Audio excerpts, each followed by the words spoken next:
Well, we've talked so far about two of the guidelines or ideas that we want to look at, scenarios that we're looking at when solving log equations. So we have a third one that we now want to look at.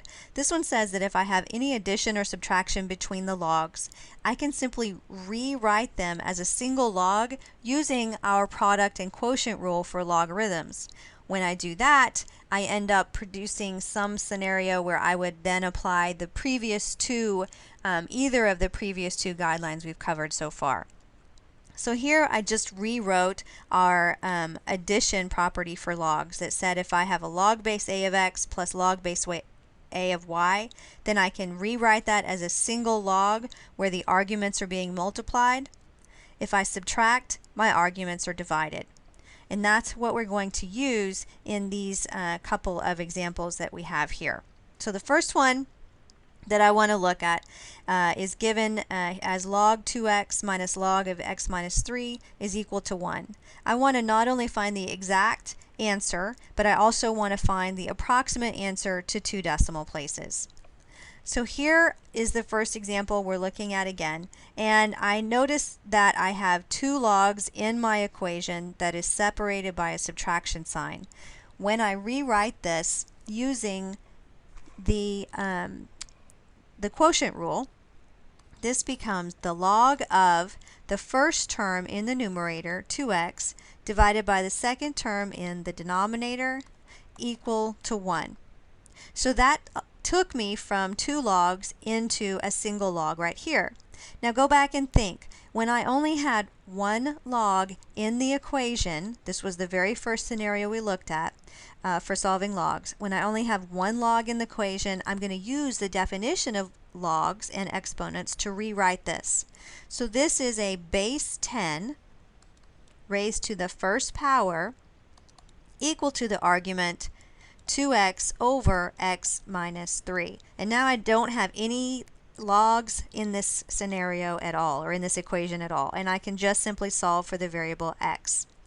So here I am, right here, I have 10 is equal to 2x over x minus 3. I can multiply both sides by x minus 3, or cross multiply is another way to think of it, because these x's are going to cancel, right? Those x minus 3's, I should say, cancel. So this is going to become 10 times x minus 3 on the left is equal to 2x on the right. Distributing to remove the parentheses, I get 10x minus 30 is equal to 2x. And now I'm going to gather up the variables on the same side. So I want my variables to be positive, so I'm going to subtract 2x to the left-hand side and get 8x. And then I'm going to add 30 to the right, and I get 8x is equal to 30. Now I just need to divide both sides by 8, and I get x is equal to 30 divided by 8. Or when I reduce that fraction, I get 15 divided by 4. This is the exact answer. And when I do that on my calculator, I would get 3.75 as the approximate, which is really the answer that I get. All right, let's look at another example together. Here I have log base 6 of x plus 5 plus log base 6 of x equals 2. This time I have an addition sign in between. That means that I can use the product rule to be able to rewrite this as a single log base 6 of the first term x, or the first argument x plus 5 times the second argument x equal to 2. So I have a single log on the left equal to a number on the right, and I can now apply my definition of logs. So this is going to be or definition of exponents to rewrite it. That's what I'm wanting. So I have a base of 6 raised to the second power is equal to the argument x times x plus 5. And I don't have any more logs in this equation at all, so I now can simplify this. The left-hand side is 36 equals x squared plus 5x when I distribute the x to get rid of the parentheses. Now I can tell that I have a quadratic equation going on here, or potentially that I might want to factor because I have a squared term and just a 5x term. So I'm going to gather all of my terms up on the right hand side so I can set this thing equal to 0. X squared plus 5x minus 36. I want all of this on the same side so that I can try to factor this since it's set equal to 0. So this is going to factor into an x and an x. This sign tells me I have a plus and a minus, so I'm looking for the factors of 36 that subtract to give me 5. That would be a positive 9 and a negative 4. And so now that I have two factors set equal to 0, I set each of the factors equal to 0. X plus 9 and x minus 4 equals 0. Solving the left one, I get x is equal to a negative 9 and x is equal to a positive 4. When you solve log equations like this, you need to go back and check, is my variable allowed to be negative? Remember that we are not allowed to have the argument in any of my logs to be negative. So in this case, if x was equal to negative 9, that would cause the argument of this log to be negative, and therefore this answer has to be thrown out. It wouldn't have been okay over here either, because it would have caused that argument to be negative as well. So you want to check your answers to make sure that that they are allowed and we don't have to throw anything out. So this one is thrown out because the argument has to be greater than 0. All right, one more we're going to look at together. This looks like a long one, I know, but we're going to make it simpler by combining like terms, or not combining like, by making it into a single log on both the left and a single log on the right. So I have two terms here, two natural logs that are both the same, and I'm going to rewrite the left hand side over here as the natural log of the numerator x minus 5 over the denominator x plus 4. That's going to be equal to, I can combine this side, the natural log of the numerator x minus 1 over the denominator x plus 2. So in this particular case, I have logs on both sides of the equal sign. So I have two logs here, but they are both natural logs. That means since they are both log to the same base, I can simply set their arguments equal to each other. So x minus 5 over x plus 4 equals x minus 1 over x plus 2.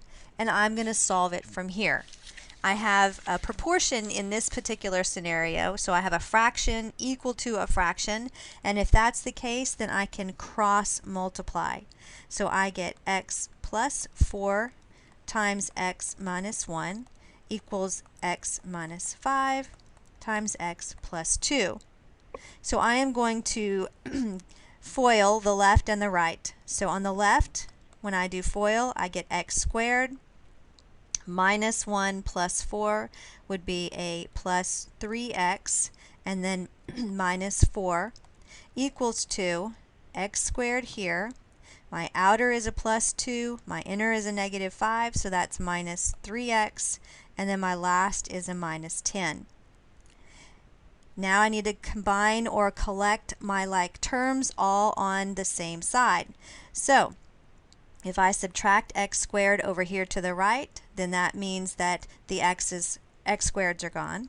If I subtract 3x over here to the right, then that's going to give me a negative 6x.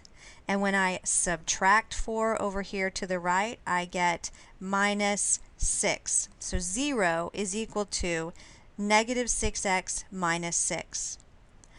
And from here, I can solve for the variable x. So I am going to say negative 6 times x plus 1, because I factored a negative 6 out of both of these terms. So I divided both of those terms by negative 6.